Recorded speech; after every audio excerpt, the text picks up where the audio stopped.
people, I believe you're doing great, and I welcome and appreciate your presence in Cuckoo's Study Lab. In the present world, fractured by new spheres of influence in the garb of zero-sum geopolitics and hard-edged realpolitik, the Anglosphere and Sinosphere are the most focused on and unduly prioritized spheres.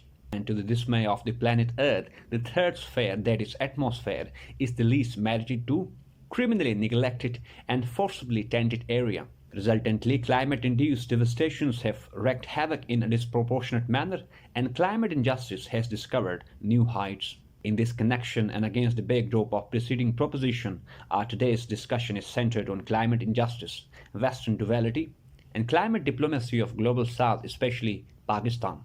हम अपनी sitting में देखेंगे climate justice जैसे जो conceptions हैं और otherwise injustice, इन conceptions का basically मतलब क्या है.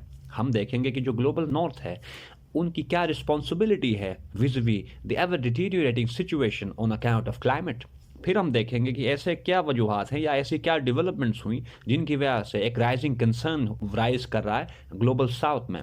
And Pakistan being the vice chair of United Nations Climate Change Conference, क्या रिस्पॉन्सिबिलिटीज पाकिस्तान की हैं इस कंटेक्स्ट में. एंड पाकिस्तान ने ऑलरेडी जो लेजिस्लेशन की है ऑन क्लाइमेट चेंज, क्या वो इम्प्लीमेंट हो गए हैं कि नहीं, क्या बोटल नेक्स हैं, एंड पाकिस्तान के लिए क्या कंसिक्वेंसेस हैं अगर पॉलिसी मेकर्स यहाँ पे उन पॉलिसीज़ को एंड पाकिस्तान की जो ग्लोबल ऑब्लिगेशंस हैं या ग्लोबल रिस्पॉन्सिबिलिटीज़ हैं उनको यहाँ पे इम्प्लीमेंट करने में फेल हो जाते हैं. फिर हम फाइनली इस लेक्चर में देखेंगे कि ऐसे कौन से मेयर्स पाकिस्तान के डिस्पोजल पर अवेलेबल हैं जिनके थ्रू पाकिस्तान न सिर्फ क्लाइमेट चेंज से रिलेटेड जो फंडिंग एक प्रॉमिस कर रहे हैं, ग्लोबल कम्युनिटी प्रॉमिस कर रही है, उस फंडिंग से पाकिस्तान मैक्सिमम बेनिफिट एक्वायर कर सकता है, बल्कि पाकिस्तान कैसे एक सस्टेनेबल फ्यूचर एंड एक ग्रीन फ्यूचर को पाकिस्तान कैसे कल्टीवेट एंड शेप कर सकता है. ये वो एरियाज है जो हम इस सिटिंग में देखेंगे.